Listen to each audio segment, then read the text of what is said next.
Good afternoon, folks. Good to see you here again today.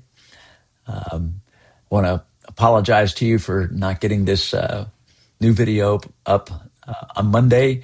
I had some family obligations. A couple of kids got sick and had to kind of take care of that. And the other kids, we had to do some picking up and dropping off and getting to places. And I wasn't able to get to this on Monday. So here I am today, and we're going to start talking about generating leads and gaining exposure. That's our topic.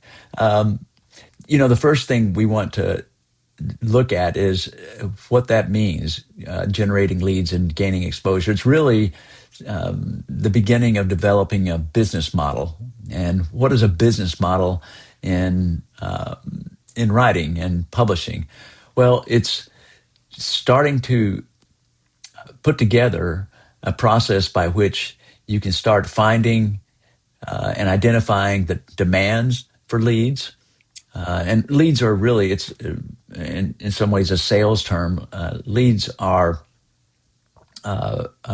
avenues by which you want to develop audience and develop openings for the possibility of places to get published and people who can publish them. So it's really, a prospect like an editor or a publisher, or maybe even a reviewer for books. People that can hook you up with opportunities that are about exposure rather than pay sometimes. So let's start by talking about this idea of working for exposure or working for free. It's not always a bad thing. You just need to make sure you're getting something in return. Even well-known writers sometimes work for free or less than the usual pay. I know for me, Craig Johnson, I've mentioned him before. I think he has been a faculty member at the Ossabaw Writers Retreat for us. And I met Craig at the Savannah Book Festival, and something I'll be talking about later. Another way to get that exposure is by attending things like book festivals. But I met Craig at a book festival and invited him to be a faculty member at the retreat. And Craig agreed to come on out. Now, he's, someone who has, at this point, published, I think, 18 or 19 novels. And in addition to that, he got his stories, his novels picked up for television, and they produced the series based on his books. So he gets paid quite a bit for anytime he goes out to do readings and such. He can charge pretty big fees, and we're talking, $8, $10, $15,000 per appearance. Famous for the Longmire television series, and he's got a huge following of fans that he's developed himself by doing what we're talking about today. But he came out to Ossabaw and cut his price way, way back, partially because he, I think, liked the opportunity of coming out to Ossabaw Island and staying with his wife for a week, but also because he knew that by attending the retreat and teaching at the retreat, he was going to be exposing his work to more audience prospects and developing other avenues of connection with an audience and with a community. Part of what you might want to start thinking about is how that whole idea of being a part of the community and sharing and helping that community is a huge, huge area of developing those prospects and leads. But he's not the only one. People like Heaven DeWitt, who wrote The Last Samurai, and Patrice Caldwell, who wrote A Phoenix First Must Burn, and even, kind of classic authors like William Faulkner or Charles Bukowski or George Sanders. They've all done work for free or for lower costs. So it's something you may really want to think about when it comes to, you know, am I just doing this for nothing, and why would I do that? Well, it's going to pay off in the end. So a big part of beginning to start your career is having some patience. You got to learn to be patient and just kind of keep on going, being persistent. Um, so another way though of getting your work out there and helping to make make a living until you get paid is by looking for some patronage. And patronage is someone who or some organization that might help support you in your desires to have a writing career. So you might want to look for grants and fellowships or even crowdfunding. But there's a couple places, for example, that you can go to apply for grants for writers. There's specialty grants, places like the Center for Fiction and the Susan Cammell Emerging Writer Fellowships. There's the Bard Fiction Prize, the Grub Street Emerging Writers Fellowship, the Miami Book Fair Emerging Writer Fellowships. We even have kind of a regional fellowship that's offered here in the area called the South Arts Literary Arts Grant. And so all those you can look up and find out more about them. And you also might want to check out some really good databases that are out there for avenues for grants and fellowships. Poets and Writers magazine, which I strongly suggest you start subscribing to. I don't think the subscription is very much per year. And they might even have student discounts. I need to check that out. But if you subscribe to Poets and Writers, then that makes available their grants database. And so there's an entire database of different grants available for writers out there to use. There's another website called Funds for Writers, FUNDSFORWRITERS, fundsforwriters.com, and then profellow.com, PROFELLOW. So those are just a few resources, but you can probably get on your favorite large language model, AI, and just type in grants for young writers, and it'll give you a listing of a lot of places to go just by doing that. So that's something that you can do just to help yourself kind of stay afloat during the time. And it also, qualifying for those grants and receiving a grant too, again, it gets your name out there. These places that offer the grants, they are making a special acknowledgement of your writing talent. And later on, if you decide to go to graduate school, it's always a nice kind of listing on your literary vita, your works listed as you're applying to master's programs and maybe PhD programs in creative writing. So those are some places you might want to go to make some money as you're developing your prospects. The bottom line is it's really smart for a writer to make some amount of content available for free, though. It helps to continually generate leads. So how do you do that? Well, there's a couple of ways. You can have your own platform. I have had my own website for many years, TonyRayMorris.com. And on the website, I'm able to post my new work. I can also post my old work, and I can tell people a little bit about myself, put a biography in there, and just keep people informed about what I'm doing and what's happening. Now, I don't do a lot of that on my website. I probably should do more. But I do have also a Facebook page, and that's a place where I try to keep people who might follow my work and follow me, and my friends, family, and then other audience members, people that are fans, where they can go and kind of check out what I've been doing lately. So Facebook, I know it's kind of old schooly, but it's not a bad thing. But whatever you're using, whatever social media you might be using, is a good place to go. Whether it's Facebook or Twitter or LinkedIn, I have accounts on all those places. So, you know, make sure you have kind of a professional site at those places. In other words, if you already have accounts there and they're your personal site and you've been sharing with friends and stuff, that's fine. Start you another uh, uh, uh, uh, brand name site uh, that focuses on your writing and focuses on the elements of writing and your writing career, and start posting on those.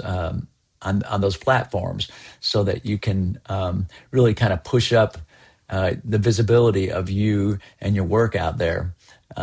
One of the places that I really enjoy is a Substack. I've started using that a lot. I like Substack a lot because they have the platform set up especially for freelance writers. And so once you start an account and it's free, then you're able to set up subscription base. You're able to start a database of people who might want to follow you to begin with. So if you have friends in your uh, email address book that you think would be interested, and associates, people who are in this world of writing or enjoy writing or might want to follow you, well, then you can go and pull those over into the database on Substack and then send subscriptions. You can even give them free subscriptions. You can also offer them subscriptions for money. You can ask people to upgrade to paid subscriptions.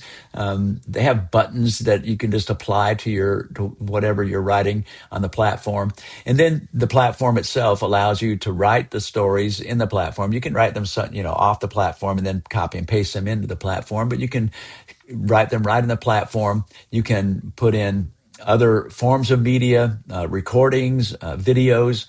They even have podcasts that are kind of like a part of the Substack universe, and you just kind of push the podcast button and you're ready to go, ready to start your little podcast.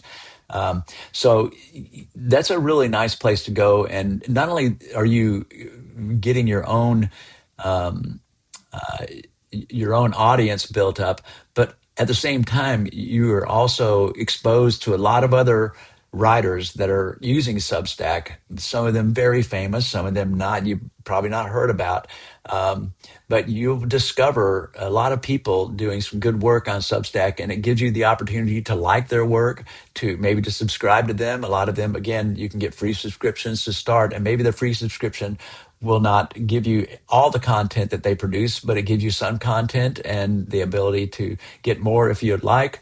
And you can comment on their work. And again, commenting is really important. I love it when people comment on my Substack articles and essays. It gives me the opportunity to have a conversation with them. And that's just a great way of building readership, building commitment and loyalty to you.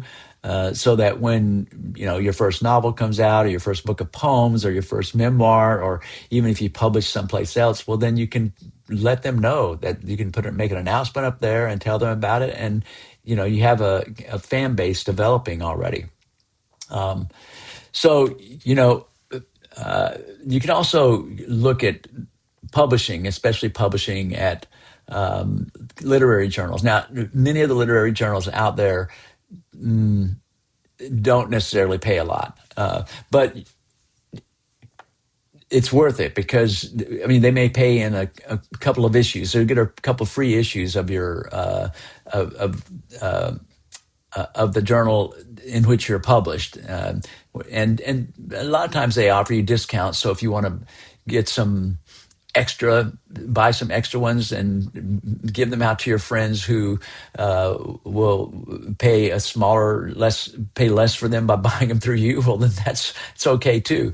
Or if you want to, let's say if they give you a 50% discount on extra issues that you would like to have, and you, let's say, get 20 of those extra issues, you can then sell them to other people, mark them up to the regular price, or just give them away. So again, it's about getting you out there, getting your words out there, getting your work out there, and so it's just a really good area to go into. Now, figuring out which of those publications are better known. Again, you can do some research on that. You can go to if you go to the stacks, the magazine stacks, and let's say a Books a Million or a Barnes and Noble, they always carry some literary magazines. So if Barnes and Noble's carrying that literary magazine, it's probably a fairly well-known magazine, and it would be a great place to get published. So you can find out what the magazine circulation is, doing a little bit of digging, and if their circulation is 5 to 6,000 or above, then they're probably worth trying to get published in. And even some of the lesser knowns are okay. At least it gets your work out there, it puts it in front of an audience, and get some notice. So at first, those are some really good places to go. Different publications that you're trying to get into. So. You can also look at kind of micro publishing, which is kind of going into social media sites that allow you to put up your own works as maybe some daily tips or your own discoveries concerning the craft of creative writing, or what has been working for you when it comes to your creative writing work.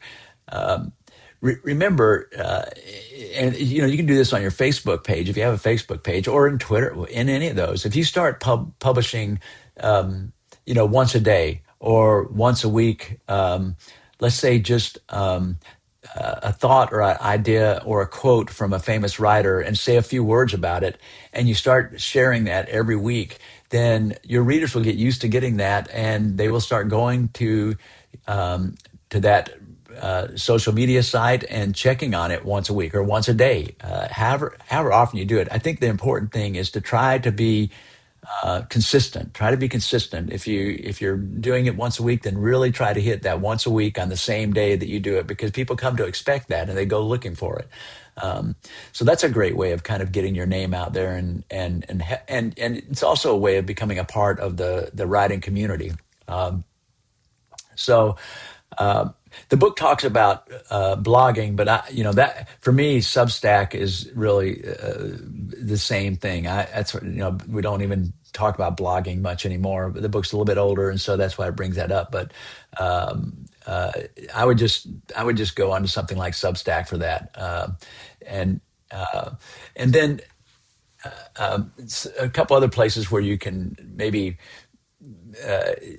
Or when you're thinking about writing for free, a couple other ideas, is to really just evaluate the websites and the journals. You can find out, the book talks about how make sure the site is sticky, and that means how much time do people spend when they're on the sites, and you can get those kind of data looking through Google timelines and such, and it'll show you that.